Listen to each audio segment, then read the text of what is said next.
की अगर हम बात करेंगे तो ग्रेट नदर्न प्लेन्स यानी भारत के बृहद मैदान लगभग 5 लाख किलोमीटर स्क्वायर एरिया में फैले हुए हैं। 5 lakh kilometre square area. Ink नहीं है यार, डालो, बाहर ही होगा शायद।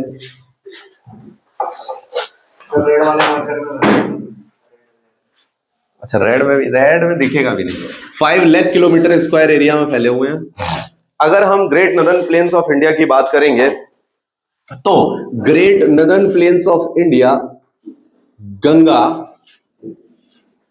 इंदस, गंगा और ब्रह्मपुत्रा के द्वारा बनाए जाते हैं। इंदस, गंगा और ब्रह्मपुत्रा।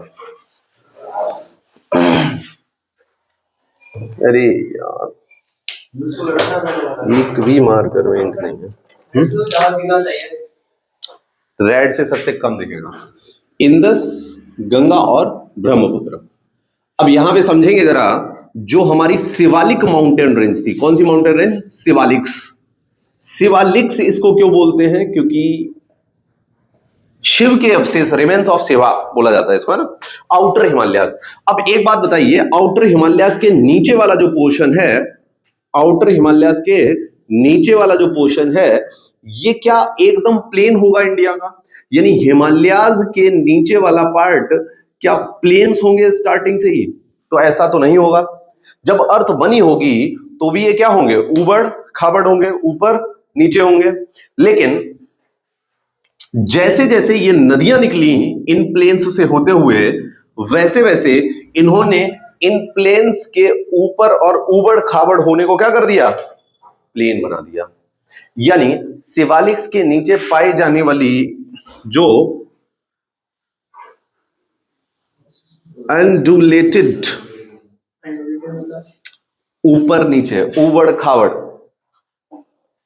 लो उधर ही बैठ जाओ, उसमें चेहरा इधर आ जाओ, ये इधर बढ़ा लो, है ना।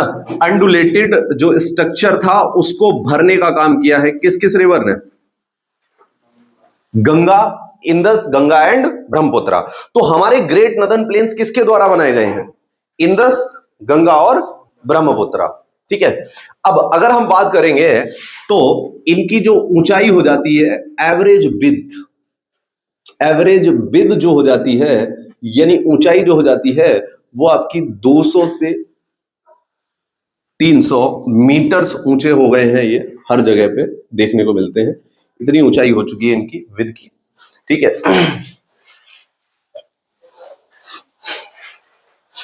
समझ गए बात को? ठीक है। और हमने लास्ट क्लास में आपको एक और चीज बताई थी, जो हमारे ग्रेट नदर्न प्लेन्स हैं, इनमें 4 फिजिकल रीजन्स हैं। आज वहीं से हम स्टार्ट करेंगे। There are 4 physical regions in great northern plains. पहली हमने बताई थी आपको भब्बर, अनदर इज तराई, और तराई के बाद हमने बताई थी आपको बांगर, एंड बांगर के बाद बताई थी हमने आपको खादर। तो इस तरह से 4 फिजिकल रीजन्स को हम एक एक करके पढ़ेंगे। अब आप एक बात बताइए, अगर गंगा रिवर यहां से निकल रही है तो जो ये वाला पोर्शन है, अगर ये भी ग्रेट नदर्न प्लेन्स में इंक्लूड कर ले हम, तो गंगा रिवर जो यहां से निकल रही है वो अपने साथ बड़े बड़े पत्थर भी लेके आएगी और छोटे छोटे बहुत सारे सॉइल के कण भी लेके आएगी, सॉइल पार्टिकल्स भी लेके आएगी। कौन सी चीज ज्यादा दूर तक गंगा रिवर लेके जा सकती है? सॉइल के छोटे छोटे पार्टिकल। और पार्टिकल जितना छोटा होगा उतनी ही दूर तक जाएगा। यानी गंगा नदी के अंतिम भाग में सॉइल के पार्टिकल ज्यादा छोटे होंगे, लेकिन स्टार्टिंग में क्या मिलेंगे हमें? बड़े बड़े पत्थर। और बड़े बड़े पत्थरों से जो रीजन बनता है उसे बोलते हैं हम भब्बर, उसे बोलते हैं हम भब्बर। इसमें थोड़ा डालना, लेकिन बस हो गया काम, इसमें भी डाल देना गुरु। अच्छा सॉरी। ठीक है।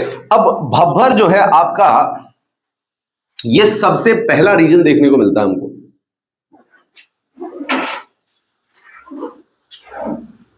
है ना। सबसे पहली पट्टी जो स्ट्रिप है, इसको ही हम क्या बोलते हैं? भब्बर। किसी का टाइम डगमगाया तो नहीं? सब बढ़िया चल रहा है? हमें लग रहा है ये टाइम ज्यादा वेस्ट हो जाएगा, क्योंकि इसमें मैं भी रिलैक्स रहूंगा थोड़ा, है ना? बढ़िया है।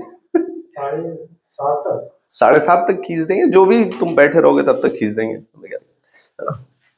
स्ट्रिप जो आपकी ये स्ट्रिप है 7:15 तक तो खींच ही देंगे, वैसे भी 7 तक हो जाएगा तब भी गुड एंड वेल है, क्योंकि वैसे तो 1 ही घंटा हो पाता था, 1 सवा घंटा, है ना? चलिए, ये 8 से 10 किलोमीटर की एक स्ट्रिप है, और ये स्ट्रिप जो भब्बर रीजन की स्ट्रिप है, ये किससे बनी हुई है? तो ये बनी हुई है बुल्डर्स एंड ग्रेवल्स से। बुल्डर्स एंड ग्रेवल्स से बनी हुई स्ट्रिप है ये। शरण्य दिखाई दे रहा है? एंड हिमांशु, छोटा तो नहीं लिख रहे हैं हम, बड़ा लिखें क्या? दिख रहा है? क्या कह रही हो शरण्य? दिख रहा है? Okay okay. अब देखो, जो सबसे बड़े पत्थर होते हैं उनको बोलते हैं हम बुल्डर्स, उससे छोटे होते हैं उनको रॉक्स बोलते हैं, उससे छोटे होते हैं उनको स्टोन्स बोलते हैं, उससे छोटे होते हैं उनको बोलते हैं ग्रेवल्स। अच्छा, स्टोन से छोटे को बोलते हैं पेबल्स, और उससे छोटे को बोलते हैं ग्रेवल्स, और उससे छोटे जो होते हैं वो सॉइल में आ जाते हैं, है ना? यानी सबसे बड़े होते हैं बुल्डर्स, है ना? इसके बाद यदि हम देखेंगे तो सॉइल में सबसे बड़ा पार्टिकल साइज किसका होता है? सैंड का। उससे छोटा पार्टिकल साइज सिल्ट का। उससे छोटा पार्टिकल साइज क्ले का। सैंड, सिल्ट और क्ले, यानी बड़े बड़े पत्थरों से जो शिवालिक के जस्ट नीचे 8 से 10 किलोमीटर की स्ट्रिप बनेगी, that is known as Bhabar. और भब्बर में मिलेगा क्या हमें? Mainly boulders and gravels. हाँ, रॉक्स, स्टोन्स, पीबल्स सब कुछ मिलेगा। क्या ये एग्रीकल्चरेबल है या नहीं है? No agricultural utility.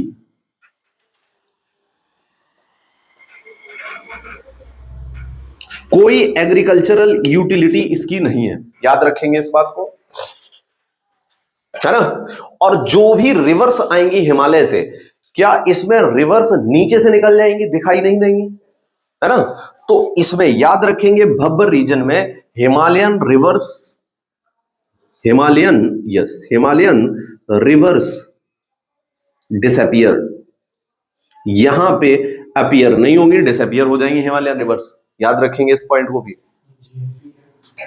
GNP great northern planes के 4 फिजिकल रीजन है, ठीक है? समझ गए भाई बात को, है ना? भब्बर रीजन हमारा इसी तरीके से खत्म हो जाता है, इसमें कुछ इसके अलावा आपको याद नहीं रखना है।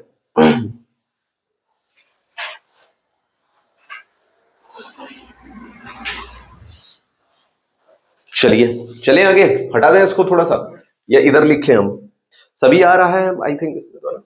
चलिए, सेकंड पार्ट है हमारा इसका टेराई रीजन। टेराई रीजन की अगर हम बात करेंगे तो भब्बर के ही साउथ में जो है आपको क्या मिलेगी? तराई रीजन। भब्बर के ही साउथ में हमें तराई रीजन मिलेगी, और तराई रीजन 10 से 20 किलोमीटर की वाइड स्ट्रिप है। 10 से 20 किलोमीटर की वाइड स्ट्रिप है ना? तराई में आपको जो रिवर्स डिसअपियर हुई थी, क्या वो रीअपियर हो जाएंगी, दिखने लगेंगे, है ना? ये रीअपियर हो जाएंगी।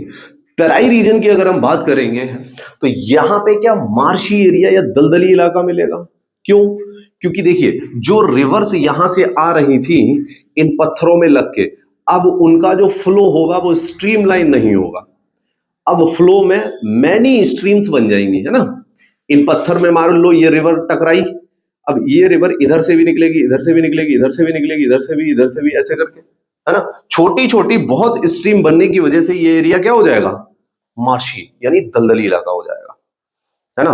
और ये आपका, इसमें आपको देखने को मिलेगा most vegetative part, vegetative portion बहुत सारा दिखेगा, vegetative part, most vegetative part, यानी इसमें ही आपको मिलेंगे बड़े बड़े national parks, Rajaji national park, Jim Corbett national park, yes, Kaziranga तो चलो ठीक है, उधर पहुंचा दिया आप उसको, असम में, हाँ असम में भी ब्रह्मपुत्र नदी बनाएगी प्लेन्स,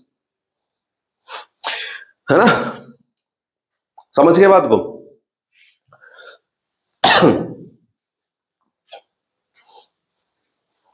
ब्रह्मपुत्र नदी प्लेन्स बनाएगी, तराई रीजन हो गया। अच्छा, आपको एक बात पता है कि नॉर्थ नदर्न हेमिस्फीयर की अगर हम बात करेंगे तो नदर्न हेमिस्फीयर में है, अच्छा उधर नहीं लिख सकते हैं, नदर्न हेमिस्फीयर की हम बात करेंगे तो नदर्न हेमिस्फीयर में जो हिल्स होती हैं, नदर्न हेमिस्फीयर में जो हिल्स होती हैं उनपे एक चीज मैं बताना चाहता हूं, क्रॉप्स और फॉरेस्ट, क्रॉप्स वर्सेस फॉरेस्ट बता रहा हूं मैं आपको, क्रॉप्स वर्सेस फॉरेस्ट, क्रॉप्स और फॉरेस्ट में अंतर बता रहा हूं मैं आपको। एक्चुअली में नदर्न हेमिस्फीयर में माउंटेन के सदर्न एस्पेक्ट, एस्पेक्ट समझते हो, एस्पेक्ट, इस बात का ये भी एस्पेक्ट है, ऐसे आपने यूज किया होगा वर्ड को, है ना, ऐसे ही जो माउंटेन होता है उसके जो सरफेस होते हैं उनको बोलते हैं हम क्या, एस्पेक्ट, माउंटेन के सरफेस को क्या बोलते हैं हम, एस्पेक्ट। जो इसका एस्पेक्ट होगा सन फेसिंग, सन फेसिंग एस्पेक्ट पे आपको देखने को मिलेगा कि रोशनी ज्यादा आएगी, टेम्परेचर हाई होगा, माउंटेन का जो सन फेसिंग एस्पेक्ट होगा इस पे टेम्परेचर हाई, है ना, सनरेज आएंगी, पीछे वाला जो इसका पार्ट है इस पे सनरेज नहीं आएंगे, है ना। अच्छा, इवेपोरेशन कहां पे ज्यादा होगा, जहां सन फेसिंग पार्ट होगा, इवेपोरेशन इधर कम होगा, ठीक है। अच्छा, जहां इवेपोरेशन नहीं होता है वहां पे कौन ग्रो होता है अच्छे से, फॉरेस्ट, और जहां पे इवेपोरेशन होता है वहां पे क्या अच्छे से होती हैं, क्रॉप्स, क्योंकि वहां पे सन की तरफ सन मिलता है उनको, फॉरेस्ट तो सन के बिना भी हो जाएगा, कैसे कि फॉरेस्ट में तो प्लांट क्या करेगा, अपनी हाइट को बढ़ा लेगा, लेकिन क्रॉप्स तो ऐसा नहीं कर पाएंगे, और साथ साथ में क्रॉप्स के लिए हम इरिगेशन कर देंगे, फॉरेस्ट के लिए इरिगेशन कौन करेगा। तो याद रखिएगा, जो माउंटेन के एस्पेक्ट होते हैं, जो एस्पेक्ट सन फेसिंग होता है उस पे हमेशा क्या ग्रो होती है, क्रॉप्स, और जो एस्पेक्ट सन फेसिंग नहीं होता है उस पे क्या ग्रो होती है, फॉरेस्ट। बताओ कौन सा ज्यादा इनहेबिटेड होगा, एस्पेक्ट कौन सा ज्यादा, सन फेसिंग एस्पेक्ट ज्यादा इनहेबिटेड होगा, पॉपुलेशन ज्यादा होगी, या इधर ज्यादा पॉपुलेशन होगी, सन फेसिंग वाला, क्योंकि इंसान को भी बालकनी वाला रूम चाहिए तुमको, है ना, है ना, तो यहां पे इनहेबिटेड ज्यादा होगा। अब यहां पे हम नदर्न हेमिस्फीयर और सदर्न हेमिस्फीयर में भी ये बात क्लियर कर देते हैं आपको, याद रखिए आप, सदर्न हेमिस्फीयर में जो माउंटेन होता है उसका जो नॉर्थ स्लोप होता है, समझिएगा बात को ध्यान से, जो नॉर्थ स्लोप होता है इस पे ज्यादा सनरेज आती है, इधर ईस्ट है, समझ रहे हो, और जो नदर्न हेमिस्फीयर है उसके कौन से एस्पेक्ट पे ज्यादा रोशनी आती है, साउथ पे। तो बहुत ही ध्यान से अगर ऐसे क्वेश्चन आ जाए तो आपको आंसर लगाना है। अब यही पूछ ले कि विश्व में नदर्न हेमिस्फीयर में पाए जाने वाले माउंटेन्स पे क्रॉप्स माउंटेन के किस साइड में ज्यादा होगी, तो साउथ स्लोप पे क्रॉप्स ज्यादा होंगी। अब इंडिया कौन से हेमिस्फीयर में है, नॉर्थ में, नॉर्थ में, तो नॉर्थ में इंडिया में भी वेस्ट की तरफ आप क्रॉप्स ज्यादा देखोगे, अगर आप ध्यान से देखोगे इंडिया को विजुलाइज करोगे तो नॉर्थ की तरफ क्रॉप्स आपको ज्यादा मिलेंगी, साउथ की तरफ सॉरी साउथ की तरफ क्रॉप्स ज्यादा मिलेंगी, नॉर्थ की तरफ क्रॉप्स नहीं मिलेंगी। नॉर्थ की तरफ क्या मिलेगा आपको, फॉरेस्ट ज्यादा मिलेगा। ये वर्ल्ड लेवल पे हम बता रहे हैं, बड़ा अच्छा पॉइंट हमको याद आया ये कराते हुए, क्रॉप्स, समझ गए बात को, तराई रीजन, ये भी क्लियर हुआ पॉइंट, है ना, नहीं समझे, नॉर्थ पार्ट ज्यादा क्रॉप्स होंगी और साउथ पार्ट में सदर्न हेमिस्फीयर में क्रॉप एग्रीकल्चर फॉरेस्ट ज्यादा होगा। वो शानदार पॉइंट है, ये बैंड बज जाएगी अच्छे अच्छे लोगों की। आप यही नहीं सोच पाओगे कि नॉर्थ साउथ में क्रॉप और फॉरेस्ट का क्या लेना देना है ना। चल सकते हैं आगे। तो तराई रीजन में जो आपकी हिमालयन रिवर डिसअपियर हुई थी वो रीअपियर हो गई, मोस्ट वेजिटेटिव पार्ट है, मार्शी एरिया है, 10 से 20 किलोमीटर वाइड स्टेप है ये। किसके साउथ में पाई जाती है ये step? South of Bhabar. And Bhabar are found on foothills of Shivaliks. Shivaliks के पैरों पे पाई जाती है ये। ऑब्वियस बात है, फुट हिल्स, हिल्स की फुट पे, शिवालिक के गिरी पदों पे, गिरिपद, पद माने पैर, गिरी माने पहाड़, फुटहिल्स ऑफ शिवालिक्स पे पाई जाती है। तीसरा हमारा आ जाता है क्या? भब्बर रीजन, सॉरी बांगर, बांगर है ना।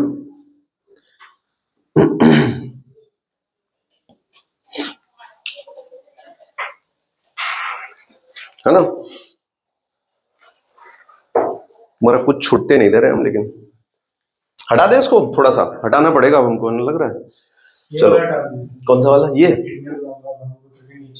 ये वाला हटा देना। यहीं पे हम दूसरा मैप बना देते हैं बढ़िया से, एक फोटो। अब देखो जरा ध्यान से, अगर हम किसी रिवर को कुछ इस तरीके से निकालते हैं, मान लो गंगा ही है ये, ठीक है, हाँ ठीक है। अब ये जो रिवर है, इस रिवर के आसपास वाला इलाका, जो ये आसपास वाला इलाका है, ये वाला आपके हिसाब से लो लैंड है या हाई लैंड है? नीचा है या ऊंचा है? नीचा है, तभी तो यहां पे ही रिवर बह रही है। अगर यहीं पे हम इस इलाके को फोकस करें, तो क्या इस इलाके से ये ऊंचा होगा? है ना, ये एरिया, ये रीजन कैसा होगा with respect to flow of river? ये वाला ऊंचा होगा। जो इलाका ऊंचा है उसको हाईलैंड्स कह देते हैं हम लोग, है ना, और जो नीचा है उसे क्या कहेंगे हम? लोलैंड्स। तो ये वाला इलाका कैसा हो गया आपका? लोलैंड्स, है ना। जितना इलाका ऊंचा है वहां पे नदी जल्दी नहीं पहुंचेगी, लेकिन जितना नीचा है वहां पे नदी, रिवर विल इजिली फ्लोइंग, है ना। अब ये वाला जो इलाका नीचा है, और रिवर जब फ्लो होती है, जब नदी पहाड़ों से उतर के आएगी, तो पहाड़ों के पार्टिकल्स को ब्रेक करेगी, तोड़ेगी, घर्षण की वजह से, फ्रिक्शन की वजह से। और वो जो पार्टिकल्स आएंगे वो सॉइल की तरह, वो जहां जहां जाएगी वहां पे डिपॉजिट करती चली जाएगी। और ये नए नए जो पार्टिकल आएंगे, क्या ये नए नए न्यूट्रिएंट्स लेके आएंगे? पोषक तत्व नए नए आएंगे इनके साथ, और जो न्यूट्रिएंट्स आएंगे इसी वजह से इस सॉइल, अच्छा ट्रांसपोर्टेड है, इसलिए इस सॉइल को क्या बोलते हैं हम? एलुवियल, है ना। ट्रांसपोर्टेड, हर ट्रांसपोर्टेड सॉइल को क्या नाम दिया जाता है? Alluvial soil. तो एलुवियल सॉइल लेके कौन आता है? रिवर्स, एयर या रिवर, है ना। तो ज्यादा फर्टाइल कौन सी एलुवियल सॉइल होती है? जो रिवर लाती है। अब क्यों वो फर्टाइल होती है? क्योंकि ये ऐसी जगह से आ रही है जहां पे इसके न्यूट्रिएंट्स का यूज नहीं हुआ है। अब न्यूट्रिएंट्स का यूज होगा।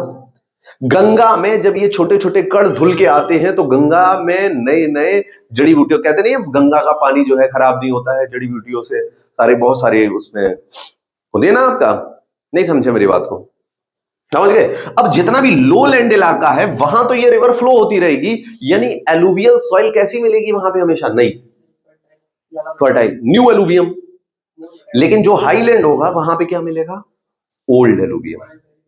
तो ओल्ड एलुवियम से बना हुआ इलाका क्या कहलाता है? बांगर। ये है ओल्ड एलुवियम, है ना। अगर ओल्ड एलुवियम है, अच्छा, largest part of great northern plains, great northern plains का सबसे बड़ा पार्ट है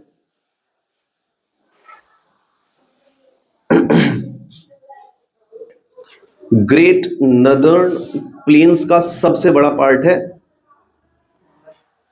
बांगर। तो क्या एग्रीकल्चरल प्रोडक्शन सबसे ज्यादा बांगर में होगा? क्योंकि ये आपका कहां फैला है? UP, Bihar, Punjab, parts of Rajasthan, parts of MP, parts of Jharkhand, हर जगह फैला हुआ है और बहुत बड़ा रीजन है।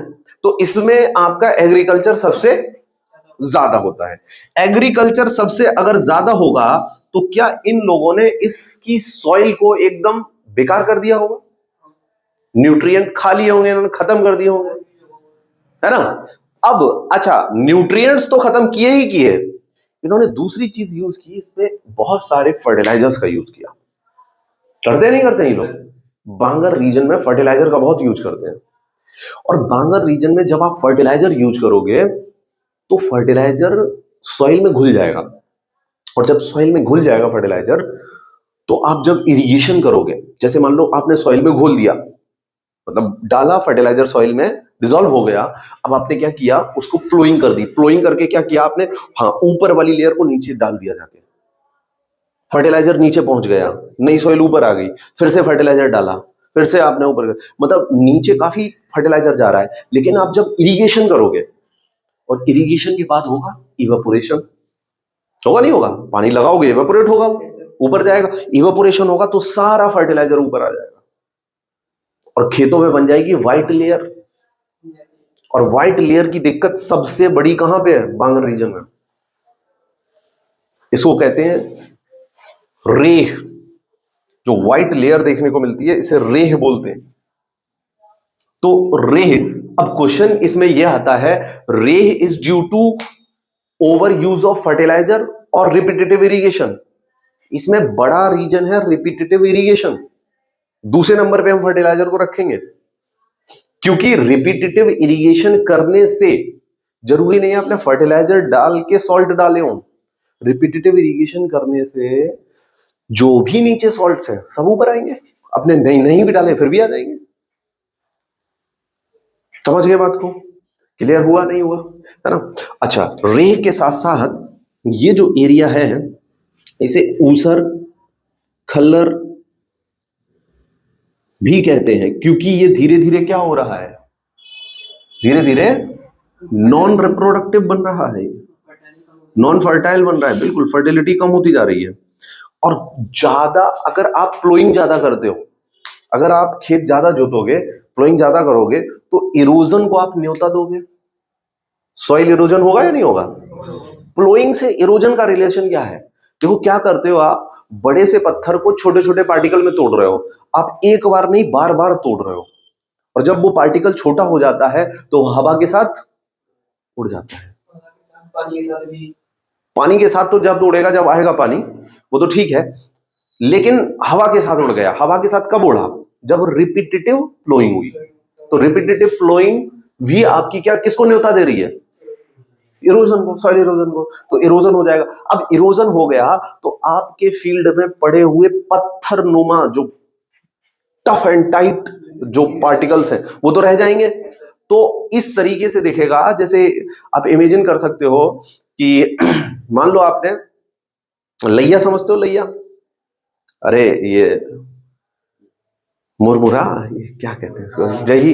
अब आपने बड़ी सी थाली में रख दिया लाई, और बड़े बड़े आपने जो, अच्छा नमकीन कुछ भी बोल लो, छोटा छोटा हल्का, है ना, और आपने बड़े बड़े पीसेस रख दिए स्वीट्स के जो भारी हैं। अब आप फूंक मारोगे तो वो हल्की वाली चीज उड़ जाएगी, बीच में आपको क्या दिखने लगेंगे? बड़े बड़े पीसेस। तो ऐसे ही आपको खेतों में क्या दिखने लगेंगे? बड़े बड़े कंकड़। तो कंकड़ कहां मिलते हैं हमें? बांगर में। याद रखिएगा, कंकड़ और रॉक्स एंड बुल्डर्स में अंतर है। रॉक्स और बुल्डर्स आंसर तब लगाओगे आप किसके लिए? भब्बर के लिए। कंकड़ के लिए आपको आंसर बांगर ही लगाना है। आप इसको पत्थर नहीं समझना है, क्योंकि ये जुड़े हुए जमीन से पत्थर है। हाँ, छोटे भी होते हैं कंकड़, लेकिन हम छोटा नहीं मान रहे हैं इनको, but on the other hand हम इनको जमीन से जुड़ा हुआ मान रहे हैं, जो इरोड नहीं हो रहे हैं। नहीं समझे मेरी बात को? क्लियर हो गया? कोई डाउट बोलो भाई। अच्छा, इसको भूड़ भी बोलते हैं, भूड़। ऊशर खल्लर भूड़, सुना होगा आपने भूड़? नहीं सुना? हमारी तरफ तो बड़ा कॉमन वर्ड है ये bhur. It is the place of non fertile soil. हाँ आया तुमको कुछ थोड़ा बहुत पल्ले पड़ा? है ना? इसके बांगर के बाद हम आते हैं किस पे? खादर पे। अंतिम बचा है हमारा खादर। हाँ, खादर के लिए बनाए हम या फिर लिख लोगे? हाँ, सब टाइप एलुवियल सॉइल का नहीं है। हाँ, ट्रांसपोर्टेड सॉइल होती है। हाँ, नहीं नहीं, दोनों है तो दोनों ही ट्रांसपोर्टेड। वो ओल्ड एलुवियम है, ये न्यू एलुवियम है। वो न्यू लैंड पे पाया जाएगा। यस, वो लो लैंड्स पे पाया जाएगा। New alluvium always found in low lands. अब बताओ, बांगर का पार्टिकल साइज बड़ा होगा या खादर का पार्टिकल साइज बड़ा होगा? बांगर का बड़ा होगा, खादर का छोटा होगा, है ना। फर्टाइल ज्यादा होगी खादर, सबसे ज्यादा फर्टाइल ग्रेट नॉर्दर्न प्लेन्स में खादर है।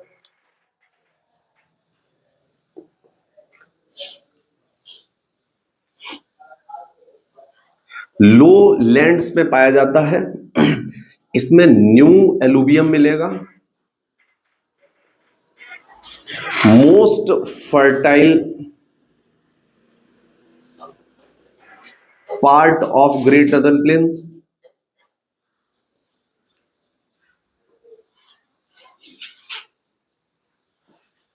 ग्रेट नॉर्दर्न प्लेन्स का सबसे ज्यादा फर्टाइल पार्ट है खादर। ठीक है, खादर की अगर हम बात करेंगे तो खादर में जो मैच्योर स्टेज हो जाती है, mature stage of Ganga, Ganga की मैच्योर स्टेज हो जाती है खादर में, यानी गंगा बहुत स्लो बहती है। हाँ, रिवर लिख सकते हो। ये कहां पाया जाएगा खादर? इंडिया में बिहार, वेस्ट बंगाल। मेन इसका जो रीजन होगा वो West Bengal, West Bengal plus Bihar plus आपके पार्ट्स ऑफ असम भी पाया जाएगा, उधर ब्रह्मपुत्र भी आएगी, है ना। चलिए, सबसे उपजाऊ आपकी खादर होगी, सबसे फर्टाइल, है ना।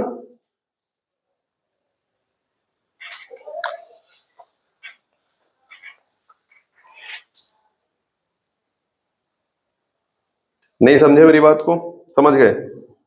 बोलो भाई।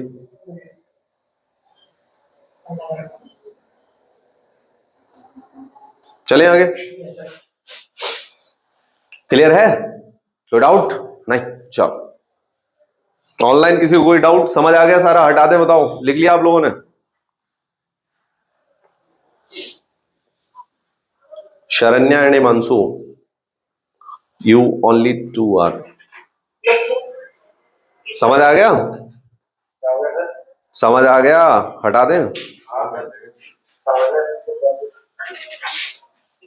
ठीक है, ठीक है। क्या हुआ?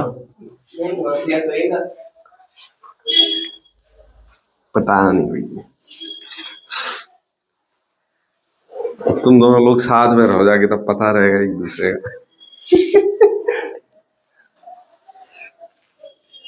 क्यों भाई?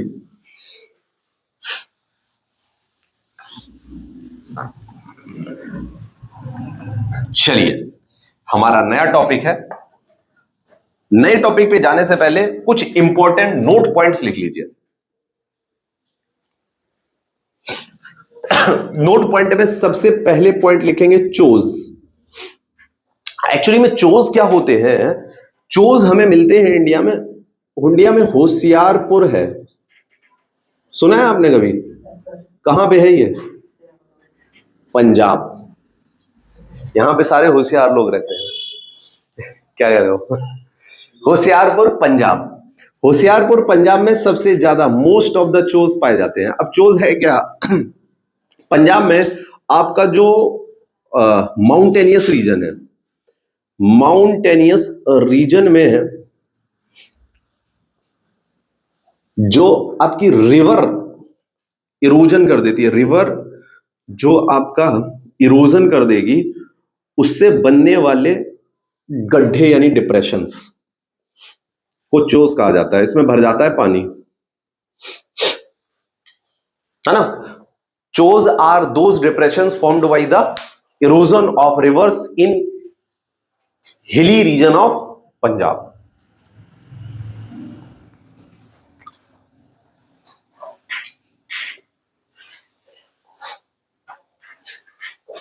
चार्स और लिख लो। हाँ, अगला है चार्स। चार्स किसको कहते हैं? चार्स होते हैं आपके, ये उठा हुआ पार्ट होता है डेल्टाइक रीजन में। डेल्टा पता है गंगा कहां बनाती है? वेस्ट बंगाल में, सुंदरबन डेल्टा है ना। तो वेस्ट बंगाल में जितने भी टीले होंगे, टीले समझते हो? हाँ, टीले, एटॉल्स, टॉल्स क्या बोलेंगे इसको, एटॉल्स तो उसमें हो जाएगा सी में। फिर उठे हुए पार्ट को हम बोलते हैं टीले, यानी वी कॉल देम एज,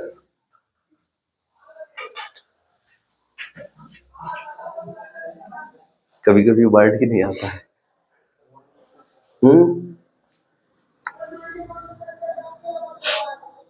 देखो टीले को क्या कहते हैं, कहना पड़ता है टीले को। अरे अब टीले जो उठे, चार्ज जो उठे हुए होते हैं, ये हमें सबसे ज्यादा पाए जाते हैं deltaic region of West Bengal.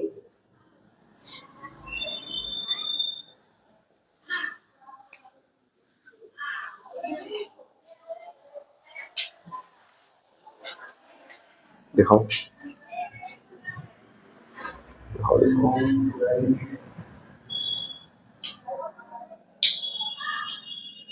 Mount बोल सकते हैं, MOUNT, माउंट, माउंट्स, है ना। हमारी फ्राइडे से ही एकदम परफेक्टली फाइन नहीं थे, और फिर सैटरडे को तो बहुत सर दर्द किया एकदम। स्टार्ट भी हो जाती क्लास, फिर वो फाइनल नहीं हो पाती।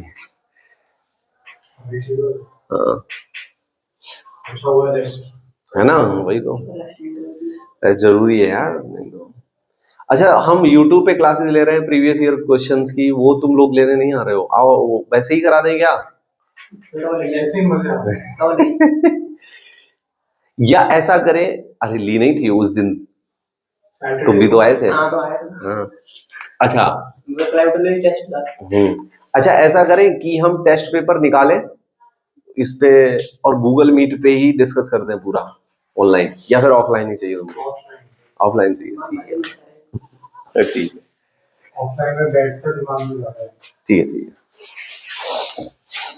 तुम्ही को अपना टाइम सेक्रीफाइस करना पड़ेगा।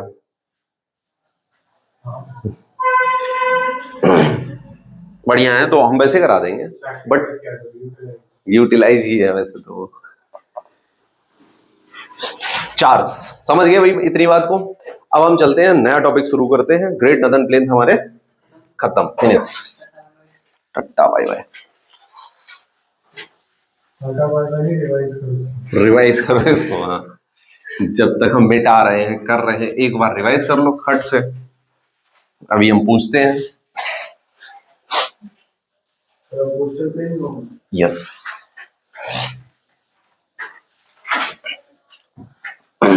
अब हम लोग स्टार्ट करेंगे कोस्टल प्लेन्स ऑफ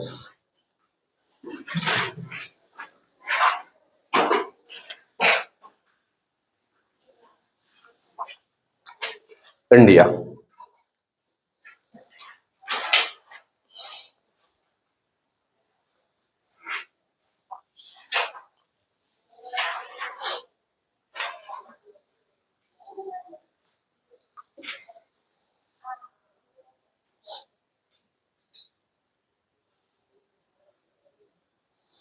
अच्छा यार, तुमको एक और दो चीजें लिखानी थी हमको। एक बिल्स, बिल्स और लिख लो, बिल्स भी मिलेगा और बील भी मिलेगा वर्ड, ये भी लिख लो, बिल्स और bills. They are mounts found इन,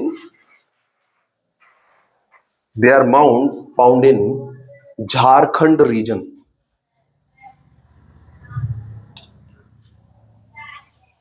ऐसी चीजें जो आजकल क्वेश्चन, अभी क्वेश्चन कराएंगे हम इसी पे।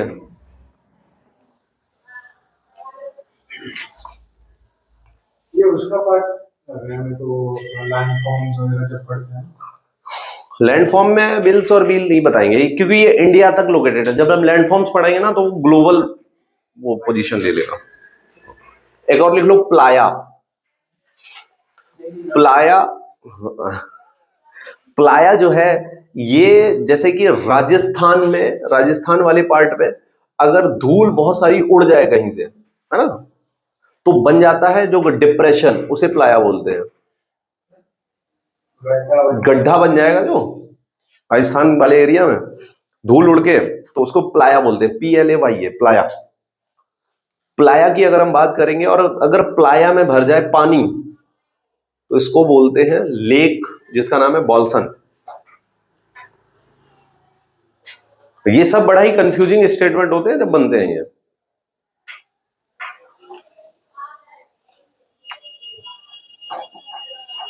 इसीलिए हमने रखा है कि कुछ छूटे ना यार। बस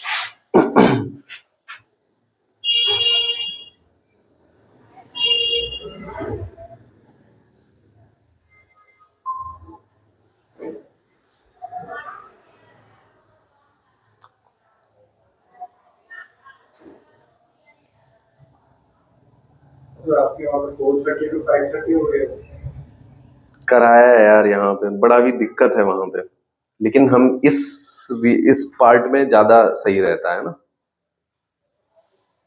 हाँ, क्योंकि 4 to 5:15 आप साइंस की क्लास लगा सकते हो। वही और फिर हमारा भी एक्सटेंड हो सकता है। आपका भी साइंस जिस दिन ज़्यादा ज़रूरत लगे तो उस दिन एक्सटेंड हो जाएगा, ऑटो मिनी मैराथन हो जाएगी।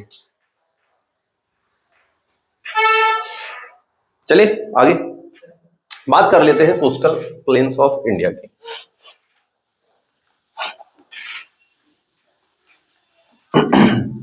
प्लाया, बॉल्सन, बिल्स, चोज, चार्स, ये सब याद रखने हैं।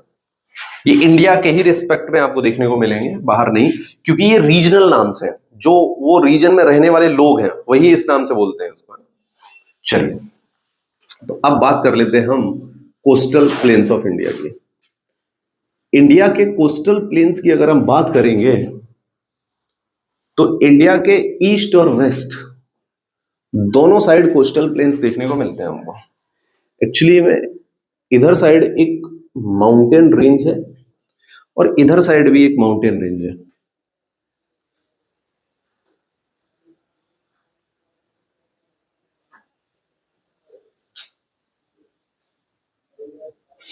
इधर साइड भी एक माउंटेन रेंज है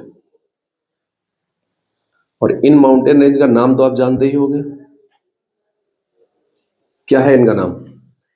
इसका नाम है आपका वेस्टर्न घाट्स, ठीक है, और ये आपके क्या है? ईस्टर्न घाट्स। वेस्टर्न और ईस्टर्न घाट, यानी वेस्टर्न घाट, और ये कौन सा सी है आपका? अरेबियन सी। अब आपसे पूछा जाए वेस्ट कोस्टल प्लेन हमारे पास दो पार्ट है। एक तो वेस्टर्न कोस्टल प्लेन्स है ना, इधर हमें देखने को मिलेंगे हमारे वेस्टर्न कोस्टल प्लेन्स। हाँ, मैं भी थोड़ा सा सही फील करता हूं। अब मैं यहां क्लास लेने के भागता हूं, फिर वहां भागता हूं, वहां से ही वहां लेके यहां आ जाऊं, फिर इजी है ना। वेस्टर्न कोस्टल प्लेन और फिर इधर है आपके eastern coastal planes. Eastern coastal planes दो पार्ट है हमारे पास, वेस्टर्न कोस्टल प्लेन और ईस्टर्न कोस्टल प्लेन। समझ गए बात को? अब वेस्टर्न कोस्टल प्लेन की बात करेंगे तो ये कहां बनते हैं? वेस्टर्न घाट और अरेबियन सी के बीच में पाए जाते हैं। अब वेस्टर्न कोस्टल प्लेन का फॉर्मेशन कैसे हुआ? अच्छा, कौन से कोस्टल प्लेन आपको ज्यादा वाइड दिख रहे हैं, वेस्टर्न या ईस्टर्न? हमने सारी चीजें अकॉर्डिंगली बनाई हैं। हमने देखो, हमने वेस्टर्न कोस्टल प्लेन को नीचे नहीं मिलाया है, क्यों, सॉरी, ईस्टर्न कोस्टल प्लेन को वेस्टर्न कोस्टल प्लेन की टिप पे नहीं मिलाया है, क्योंकि मिलते ही नहीं है। ये एक्चुअली में मिलते हैं वेस्टर्न घाट्स की नीलगिरी हिल्स पे ही खत्म हो जाते हैं ये ईस्टर्न कोस्टल प्लेन, और ये नीचे तक जाते हैं, समझ रहे हैं? अब वहीं पे इधर अच्छा, जो हमारा ये प्लेट्यू है, प्लेट्यू का नाम क्या है यहाँ पे? डिकेन प्लेट्यू। डिकेन प्लेट्यू जो है आपका, इसका जो स्लोप है वो किधर साइड है? ईस्ट की तरफ है। स्लोप इधर ईस्ट की तरफ है। यस, अब ईस्ट की तरफ है तो ईस्ट में रिवर ज्यादा बहेगी, क्रॉप ज्यादा होंगी, वो तो ठीक है, लेकिन ईस्ट में जब बहेगी तो ये सेडिमेंट डिपोजिशन ज्यादा हो जाएगा। यहाँ पे सेडिमेंट अगर डिपॉजिट ज्यादा हो जाएगा तो क्या ईस्टर्न कोस्टल प्लेन ज्यादा वाइडर हो जाएंगे वेस्टर्न कोस्टल प्लेन्स की अपेक्षा? ज्यादा वाइड हो जाएंगे, क्योंकि यहाँ पे मिट्टी आ जाएगी और मिट्टी डिपॉजिट हो जाएगी। अच्छा, ये रिवर से आने वाली मिट्टी डिपॉजिट कैसे होती है? कैसे डिपॉजिट होती है? एक्चुअली में होता क्या है, इधर से नदी अपने साथ इरोजन करके सॉइल को ले जाती है ना? इधर ध्यान देना है। इंपॉर्टेंट तुम्हारा सेक्शन भी बहुत इंपॉर्टेंट है ये। Indian CDS equal to NDA है। इंडियन में कोई वो नहीं, इक्वल टू है दोनों। वर्ल्ड में हम कंसेशन करते हैं, इसमें तुम्हें समझ में भी आना चाहिए सारा, समझ रहे हो? इंडियन से कोई वो नहीं, भेदभाव, बराबर इक्वल टू है। अब यहां से जो रिवर जाएगी वो सेडिमेंट लेके जाएगी। अब इधर बे ऑफ बंगाल से आएगी लहर, और ये लहर क्या करेगी? इसकी सारी मिट्टी को साइड में यहीं रखने की कोशिश करेगी, है ना? यानी जो नदी आभूषण पहन के गई थी, अच्छा नदी गई कहां से थी? यहीं से इवेपोरेशन होके यहां पे बारिश हुई और उसी से नदी बनी। फिर सागर या समुद्र क्या कहेगा? हे माते, जिस आकार में आप गई थी उसी आकार में वापस आओ। लेकिन सागर या समुद्र क्या बोलेगा? रिवर क्या बोलेगी कि हम उस आकार में आ ही नहीं सकते, यानी आभूषणों को हम त्याग ही नहीं सकते, इसमें मदद करो। तो फिर वो वेव्स भेजेगा बे ऑफ बंगाल से। तो जो वेव्स जाएंगी वही सेडिमेंटेशन कराएंगी, हेल्प करेंगी, वही सेडिमेंटेशन करेंगे नहीं करेंगी? अब ये बताओ, बड़ा ही इंपॉर्टेंट क्वेश्चन उठा है यहां से। सेडिमेंट्री रॉक्स तो ठीक है, बट एक और इंपॉर्टेंट क्वेश्चन उठा है। ये जो डेल्टा है इसको बोलते हैं हम डेल्टा, सुना होगा आपने, है ना? रिवर के द्वारा लाई गई मिट्टी को ही कहीं डिपॉजिट कर देना डेल्टा कहलाता है। अब ये डेल्टा लैंडफॉर्म है, डेल्टा एक लैंडफॉर्म है। किसके द्वारा बना है? दो, देखो दो लैंडफॉर्म होते हैं, बहती हुई रिवर के द्वारा बनने वाला लैंडफॉर्म फ्लूवियल, और जो समुद्र या सागर की वजह से बने ऐसे लैंडफॉर्म मेरीन लैंडफॉर्म। तो बताओ डेल्टा मेरीन लैंडफॉर्म है या फ्लूवियल लैंडफॉर्म है? मरीन है, मरीन है। बताओ डेल्टा फ्लूवियल लैंडफॉर्म है या मरीन लैंडफॉर्म है? बताओ शरण्य, डेल्टा फ्लूवियल है या मरीन है? हाँ हाँ, बताओ बताओ Himanshu. Delta is a marine landform. हाँ मरीन लग रहा है। हाँ भाई शरण्या बताओ। हाँ भाई मरीन, मरीन में भी मरीन तो सी से रिलेटेड होता है ना। हाँ सर मरीन का फ्लूवियल होगा, फ्लूवियल होगा, रिवर बहती हुई लेके आ रही है ना। हाँ सर वही होगा, फ्लूवियल होगा। बदल दिए पार्टी दो। पार्टी नहीं सर, लॉजिकल। अरे देखो बात ये है, ये मरीन लैंडफॉर्म है, बना कौन रहा है इसको भैया? रिवर तो लेके आ रही है बस, रिवर का और कुछ नहीं है यहाँ पे। रिवर लेकर, रिवर तो असक्षम है, इनकैपेबल है इसको बनाने में। डेल्टा को, डेल्टा को बना कौन रही है? जो लहरें आ रही है, वेव्स आ रही है, मरीन लैंडफॉर्म है। और तुम कॉमन से सोचोगे तो तुम एकदम फ्लूवियल लगा के आगे निकल जाओगे, इसलिए कॉमन आंसर चूज किया था तुम लोगों ने। तो वही फ्लूवियल नहीं है, मरीन लैंडफॉर्म है। कैसा है? डिपोजिशनल है, इरोजनल है? ये तो कॉमन है, ये तो इजी है। डिपोजिशनल है, डिपॉजिट हो रहा है। लैंडफॉर्म दो प्रकार के होते हैं, डिपोजिशनल और इरोजनल। कहीं से इरोड होकर आएगा तभी डिपॉजिट होगा। समझ गए बात को? तो अब आते हैं वेस्टर्न कोस्टल प्लेन। अच्छा लेंथ किसकी ज्यादा लग रही है आपको, वेस्टर्न कोस्टल प्लेन की या ईस्टर्न कोस्टल प्लेन की? तो आंसर होगा वेस्टर्न कोस्टल प्लेन, है ना? तो पहला आंसर हो गया longest then eastern coastal plains. एक बड़ा ही शानदार अगला क्वेश्चन भी हम पूछने वाले हैं आप लोगों से, और ये तो मोस्ट इंपॉर्टेंट फैक्ट में आ जाएगा जो अब क्वेश्चन पूछेंगे आपसे। पूछें? तैयार हो? ये बताओ, दिमाग लगा के बताना है एकदम। बताओ वेस्टर्न कोस्टल प्लेन, देखो एक वर्ड होता है इमर्ज, है ना, एक वर्ड होता है सबमर्ज, है ना। सबमर्ज माने डूबना, इमर्ज माने उभरना। आपने बताना है eastern coastal plain are submerged और इमर्ज्ड, या western coastal plain submerged emerged, या दोनों एक ही हैं, कुछ भी बता सकते हो आप। ये सबमर्ज है, ये कौन से सबमर्ज है? सबमर्ज है ईस्टर्न कोस्टल प्लेन, ये इमर्ज है। जबकि आपको पता होना चाहिए, एक और चीज हम बता देते हैं आपको, कि यहां से जो लहरें जा रही हैं ये इरोजन भी करा रही हैं, यहां पे इरोजन हो, लेकिन आपको यह पता होना चाहिए कि ये वेस्टर्न कोस्टल प्लेन उठा हुआ है, स्लोप किधर साइड है? ईस्टर्न कोस्टल प्लेन पे। ईस्टर्न कोस्टल प्लेन आपका स्लोपी एरिया उधर साइड है, यानी इधर हाइट, वेस्ट में हाइट ज्यादा है, मोर हाइट, और ये है लेस हाइट। फॉल्स माउंटेन होते हैं, उससे तो कोई लेना ही देना नहीं है फॉल्स माउंटेन से। तुम इधर उधर दिमाग मत लगाओ, यहां जो लिखा है इसी में आंसर है, इधर उधर नहीं भागना है। हाँ भाई बताओ, हिमांशु एंड सरन्या, आपको भी बताना है। होते हैं जो डूबते हैं। नहीं नहीं, वो सबमर्ज होते हैं, डूबते हैं वो सबमर्ज, और जो उभरते हैं इमर्ज। तो इमर्ज उधर की है, इधर सबमर्ज है। सर दोनों इमर्ज हैं, ये वाला ज्यादा इमर्ज है उससे। दोनों सब इमर्ज। अब वो डूबा हुआ थोड़ी, वो पानी के नीचे थोड़ी है। हाँ हाँ, हमने नहीं कहा कि पानी के नीचे। What do you think? ये ज्यादा इमर्ज है ईस्टर्न से, है दोनों इमर्ज। हाँ सबमर्ज होता है तो पानी के नीचे। बताओ कुछ, हाँ ज्ञान दो, क्या दिया? हाँ हाँ भाई हिमांशु, उधर सबमर्ज है। क्या है सबमर्ज किधर, इमर्ज किधर है?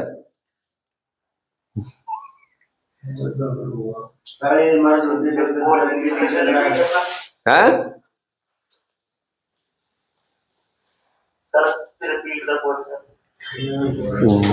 Which plains are emerged and which are submerged? Eastern coastal plains are emerged or submerged, and western coastal plains are emerged or submerged.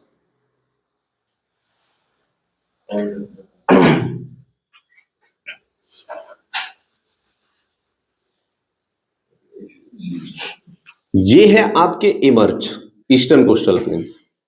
क्यों इमर्ज है? क्योंकि यहां पे आपका डेल्टा बन रहा है, यानी समय के साथ डिपोजिशन हो रहा है। और यहां पे हमने क्या वर्ड लिखा? अरेबियन सी की जो वेव्स हैं वो क्या कर रही हैं?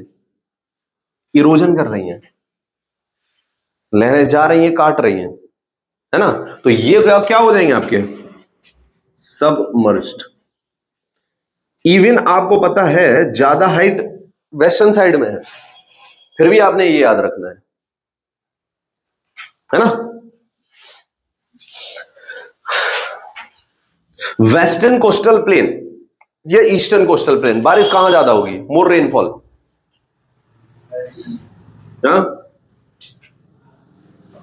ज्यादा रेनफॉल वेस्ट पे होगी। वेस्ट में होगी तो मोर रेनफॉल, यस मोर रेनफॉल। इधर लेस रेनफॉल। बताओ क्रॉप्स कहां पे, प्रोडक्शन कहां ज्यादा होगा? मोर क्रॉप्स, या मोर एग्रीकल्चर लिखते हैं ना, मोर एग्रीकल्चर। अच्छा ज्यादा पॉपुलेटेड कहां होगा? ईस्ट। जहां क्रॉप्स वहीं पॉपुलेशन, मोर पॉपुलेशन। कहां पे एलुवियल सॉइल के भंडार मिलेंगे? ईस्ट में, वेस्ट में? ईस्ट में, क्योंकि सारी रिवर इधर ही ले जा रही हैं। और वेस्ट में कौन सी सॉइल मिलेगी जो धुल जाती है, जिससे सारे न्यूट्रिएंट धुल जाते हैं? वो कौन सी होती है? Red and yellow as well as laterite. Laterite soil और रेड एंड येलो सॉइल, ये हम सॉइल में आपको पढ़ाएंगे भी, टेंशन नहीं लेना। जहां पे बारिश ज्यादा हो जाए, जिस सॉइल पे, उसके न्यूट्रिएंट क्या हो जाते हैं, धुल जाते हैं, उसके पोषक तत्व तो धुल जाते हैं। अरे अंदर नहीं जाते हैं, अंदर भी जाते हैं और दूर भी चले जाते हैं, लीचिंग भी हो जाती है। तो red and yellow and laterite soil, less fertile soil मिलती है यहां पे।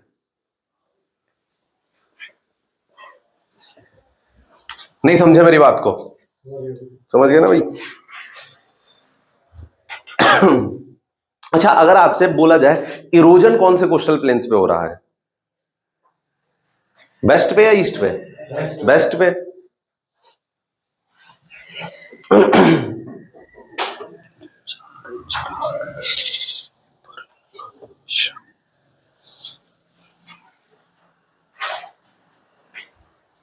तुम लोगों का कल से क्लास हम वो लगा देंगे, हमने बोला तो है सर से कि वो बायो और केमिस्ट्री का 4 to 5 15 या 5 लगा देंगे और फिर 5:20-25 से हम स्टार्ट कर देंगे।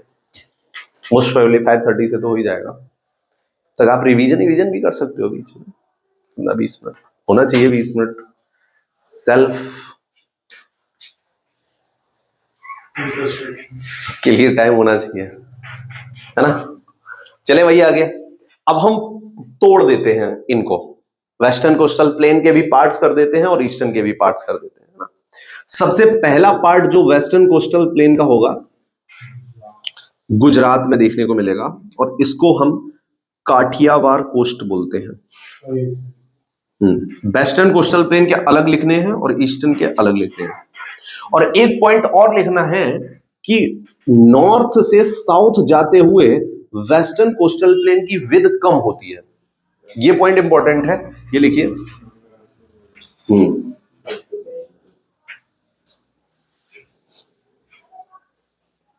इसमें लिखिए with decreases from north to south while, एक और ऐड करिएगा, with decreases from north to south while WHILE while increases in Kerala. Kerala में इंक्रीज भी हो जाती है। ये हम एनडीए में बाद वाला पॉइंट नहीं लिखाते, इसलिए नहीं लिखा होगा, लिखा है while decreases in Kerala, sorry, increases in Kerala, sorry, increases in Kerala।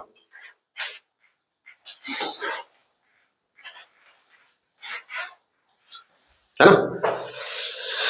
ये वाले पॉइंट लिख ही लिए आप लोगों ने, ये हटा सकते हैं ऊपर वाले, है ना? लिख लिए, लिख लिए ना?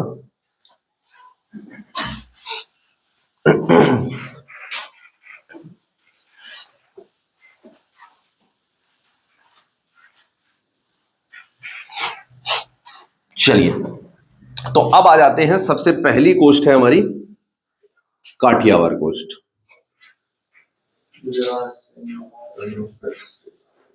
हाँ, काठियावाड़ कोस्ट या इसी को सौराष्ट्र कोस्ट भी बोलते हैं।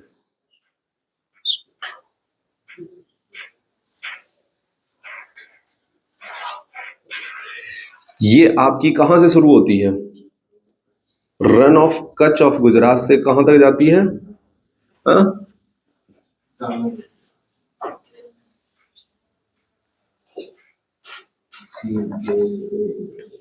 रन ऑफ कच्छ से टू दमन, हाँ करेक्ट, रन ऑफ कच्छ से दमन तक। तो एक ही हो गया। हाँ, दमन एंड दीव, लेकिन दमन एक जगह है, वो तो एक नहीं हो सकती ना। रन ऑफ कच्छ टू दमन, दमन आपको दिखाते हैं हम मैप में, कुछ ये है दमन, यहां से लेके रन ऑफ कच्छ से दमन तक, और दमन से शुरू होगी अगली जो आपकी दमन से शुरू होगी वो कौन सी है? गोवा तक जाएगी। और कौन सी है ये है आपकी कोंकण, नहीं कोंकण थोड़ी होगी, हाँ कोंकण, फिर कन्नड़, फिर मलाबार, कोंकण गोवा के नीचे तक जाएगी, सॉरी गोवा के नीचे तक जाएगी, ये कोंकण कोस्ट होगी, है ना? तो दूसरी कोस्ट है आपकी कोंकण कोस्ट, कोंकण कोस्ट, और कोंकण कोस्ट शुरू होगी दमन to Daman to Goa, yes, Panaji है ना, पणजी नहीं, गोवा। कोंकण, कोंकण के बाद आएगी आपकी Kannada coast, Kannada coast, Goa to Mangaluru होगा, मंगलुरु, हाँ मंगलुरु, गोवा टू मंगलुरु। फोर्थ है आपकी मालाबार कोस्ट, सबसे इंपॉर्टेंट मालाबार कोस्ट है, क्योंकि मालाबार कोस्ट से ही क्वेश्चन आ जाता है सीधा। मंगलुरु टू, यस, कन्याकुमारी, ये है आपका वेस्टर्न कोस्ट का डिवीजन, है ना।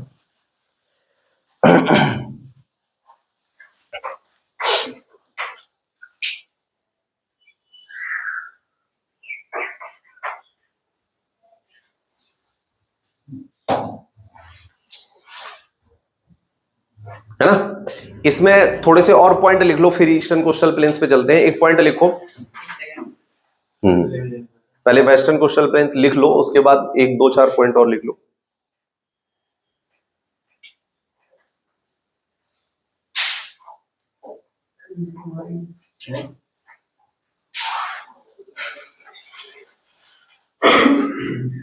और एक क्वेश्चन और पूछते हैं तुमसे, बहुत शानदार, जबरदस्त, है ना। पहले क्वेश्चन ही पूछ लिया जाए क्या तुम लोगों से, और किससे पूछेंगे? ये बताओ, बंदरगाह सुना है, पोर्ट, सी पोर्ट, कहां अच्छा डेवलप होगा, वेस्ट में, ईस्ट में? वेस्ट में, वेस्ट में उधर बोल रहे हो आप, ऐसे करके वेस्ट, वेस्ट इधर है, अच्छा ठीक है, हाँ हाँ, मैंने सोचा तुम्हारे मन में ईस्ट चल रहा हो, मुझे वेस्ट बोला, हाँ वेस्ट में बनेगा, है तो वेस्ट में, हो सकता है हमने जबरदस्ती बना रखे हो, अगर बनेगा कहाँ ये बताओ, बनने के चांसेस ज्यादा।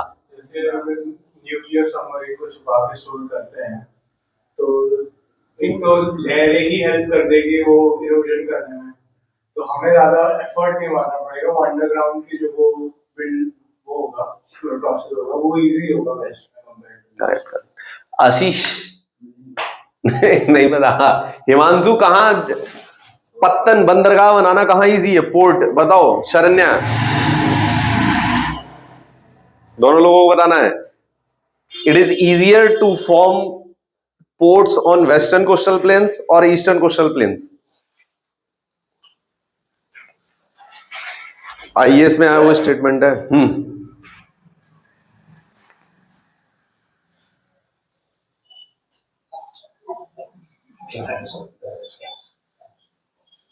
बोलो शरण्या, तुम्हारी आवाज नहीं आ रही है बेटा।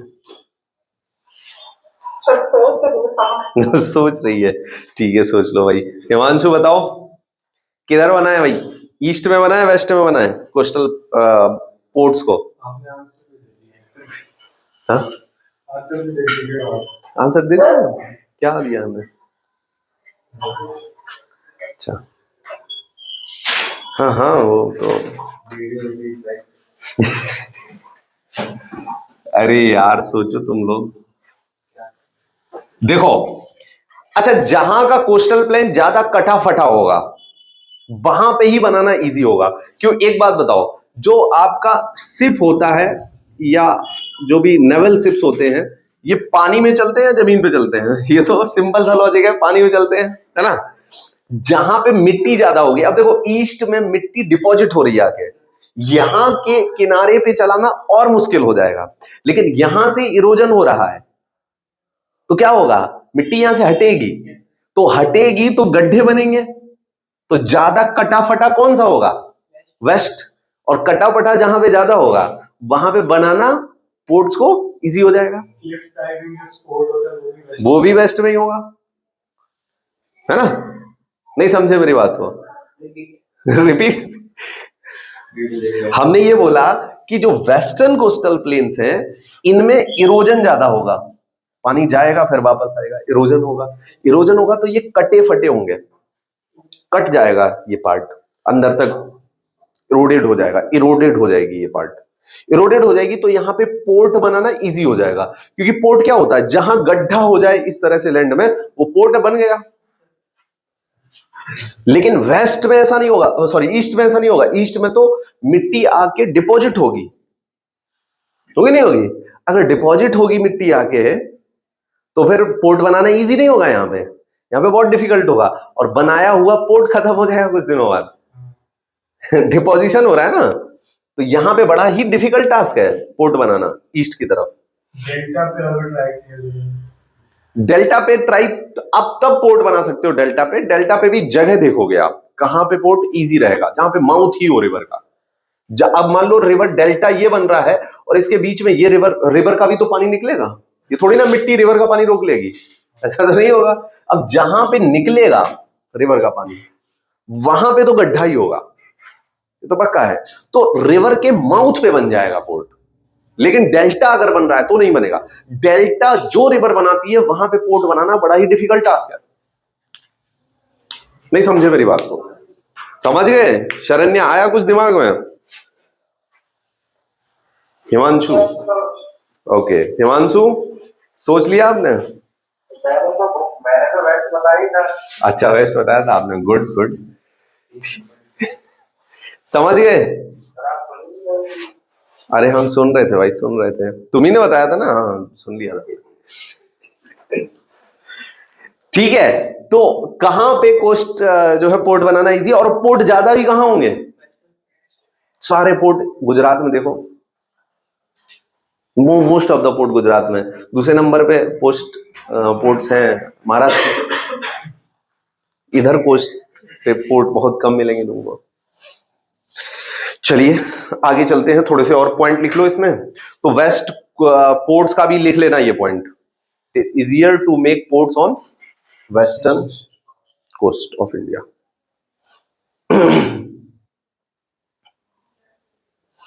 अगला पॉइंट लिखेंगे, next point, sal and sagwan are most common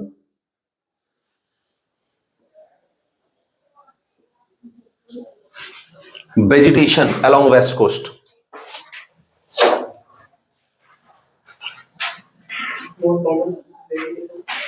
Along west coast.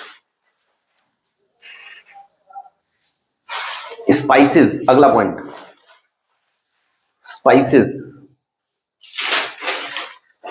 सुपारी, नारियल। स्पाइसेस, सुपारी, नारियल are common crops on west coast. Supari, spices, nariyal are common crops of west coast. Spices में अपने खड़े मसाले, मसाले जो उगते हैं वो खड़े ही उगते हैं। बैठे वो उस मसाले कैसे होते हैं, मतलब कि जिनको हमने पीस दिया हो। Common crops on west coast, सुपारी, नारियल, स्पाइसेस।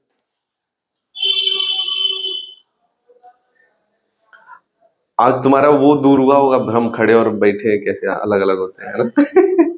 हम लोग यूज नहीं करते तो हमको क्या ही आइडिया होगा इतना ना। हमको भी नहीं पता था पहले मसाला खड़ा कैसे हो जाता है। जड़ से टूटते हैं वो खड़े मसाले। नहीं नहीं, जो जैसे कि पिसी हुई मिर्च, वो खड़े मसाले नहीं भैया, सब खड़े और बैठे एक ही मसाले होते हैं। पीस दिया तो खड़े नहीं रहे, और नहीं पीसा तो खड़े हो गए, खड़े ही रहे मतलब। चलो अगला पॉइंट। हाँ, अब एक बात और समझो जरा। अच्छा, लगून आपने सुना है कभी? लगून, लगून सुना है? किसका नाम? ब्लू लगून सुना है। अब देखो होता क्या है, अगर सी या ओशियन में, सी और ओशियन के अंदर अगर बन जाए आपका क्या, सी या ओशियन के अंदर बन जाए कोई भी बाउल शेप स्ट्रक्चर बन जाए, बाउल शेप स्ट्रक्चर बन जाए, यस, एक डिप्रेशन में, यस, एक ये बाउल शेप स्ट्रक्चर बन गया मान लो यहां पे, ठीक है, ये मान लेते हैं अरेबियन सी है, ठीक। इस बाउल शेप स्ट्रक्चर में क्या अरेबियन सी का पानी भर जाएगा चारों तरफ से? और अगर नहीं समझे बात को? डिप्रेशन बनेगा कैसे? ये बनेगा वोल्केनो से। सर एक वो भी तो चीज होती है कि मतलब जैसे अरेबियन सी और बे ऑफ बंगाल जब साउथ में आते हैं तो कांटेक्ट करेंगे तो ऐसे करके वो वर्ल्ड भी हो जाता है ना। नहीं नहीं, वो वेरल नहीं होगा, वो लगून नहीं होगा। नहीं नहीं, हाँ, lagoon is a lake. Lagoon एक लेक होता है, ठीक है, झील होता है। यस, ओशियन या सी के अंदर पाए जाने वाला लेक। अच्छा, उससे पहले हम आपको ये बताते हैं लेक की डेफिनेशन क्या है। What is lake? A water body that is surrounded by land from all the sides. यानी एक ऐसी वाटर बॉडी जो सभी तरफ से किससे सराउंड हो? लैंड से। उसे क्या बोलेंगे हम? लेक। फिर ओशियन और सी क्या है? ओशियन और सी के जो आपके बॉर्डर्स होंगे वो इंटरनेशनल जाने के लिए खुल जाएंगे। तभी कैस्पियन सी को लेक बोलते हैं। Yes, it is lake. Caspian sea एक लेक है। अरल सी लेक है। देखो, अरल सी ये है कैस्पियन सी। कैस्पियन सी चारों तरफ से घिरा हुआ है लैंड मास से। कौन सा लेक? बॉल्सन लेक कहां पाए जाते हैं? राजस्थान में बॉल्सन, है ना। कैस्पियन सी, उसी के बगल में अरल सी है। एक मैप लेके वर्ल्ड का आप लोगों को भी बैठना चाहिए सामने, है ना। हमारे पास तो लगा हुआ है, हम तो दिखाई दे रहे हैं, इन लोगों से बोल रहे हैं। अच्छा, समझ गए? तो अब a lake that is a water body that is surrounded by land from all the sides is called lake. अब ये ऐसा लेक हो सकता है कोई वोल्केनो फटे और ये ऐसा लेक ओशियन या सी के अंदर बन जाए। बन सकता है नहीं बन सकता है? बन सकता है। अगर बन सकता है तो इसमें पानी भर जाएगा, ओशियन या सी का भर जाएगा नहीं भर जाएगा, और इसको ही क्या बोलेंगे हम? लगून। मोस्टली वोल्केनो से बनते हैं। वैसे तो उससे भी बन सकते हैं अगर प्लेट टेक्टोनिक मूवमेंट हुआ, कुछ आगे पीछे हुआ, ये तो नेचुरल चीज है, कुछ कहा नहीं जा सकता। But mostly are formed by volcanoes, है ना। वोल्केनो जैसे मान लो यहां से फटी और इस तरह से गिरी ऊपर से फट के, तो इधर उधर जो जहां पे भी इसने पानी भर जाता है इस डिप्रेशन में। हाँ हाँ, और क्या, बहुत जल्दी भरता है, पानी ही है इधर उधर साइड में। तो लगून, अब लगून में क्या होता है, अगर ये कोस्ट के किनारे है तो किसी रिवर का पानी भी मिल जाता है। कभी कभी लगून्स में रिवर भी गिरती है। तो ये लगून कैसा बन जाएगा? अगर सिर्फ पानी समुद्र का यानी ओशियन या सी का है तो पानी कैसा होगा इसके अंदर? सैलिन। लेकिन अगर पानी फ्रेश वाटर भी मिक्स हो गया इसमें आगे, फ्रेश वाटर किसका होगा? रिवर का। तो ये बन जाते हैं ब्रैकिश वाटर लेक। इनको कहते हैं ब्रैकिश वाटर। तो इसमें सब फ्रेश वाटर फिशेस पाई जाएगी और सॉल्ट वाटर? फिशेस तो सॉल्ट वाटर में भी पाई जाती है। नमक से फिशेस को कोई दिक्कत नहीं है। हाँ, तो इसमें तो जो भी मरीन इकोसिस्टम जो डेवलप हो सकता है वो होगा, no doubt. Brackish water lake, तो बहुत सारे लगून ब्रैकिश वाटर होंगे। अब जो ईस्ट वेस्ट कोस्ट है इस पे लगून्स बहुत सारे मिलते हैं हमको, बहुत ज्यादा लगून मिलते हैं, और सबसे ज्यादा लगून मिलते हैं हमें केरला में। और केरला में दो बहुत फेमस लगून्स हैं। एक का नाम है अष्टमुडी। ये तो वाटरफॉल भी है। हाँ, कुछ तो है ये। अनायमुडी। अनायमुडी तो पीक है। अनायमुडी, अष्टमुडी देखना। अच्छा, आई डोंट नो। इसके अलावा एक है बेम्बनाड लेक, बेम्बनाड लेक। ये दोनों बहुत फेमस लेक्स हैं और ये दोनों केरला में पाए जाते हैं और दोनों लगून्स हैं। और केरला में इन दोनों को रीजनल नाम कयल्स से बोला जाता है। कयल्स, बोथ आर कयल्स।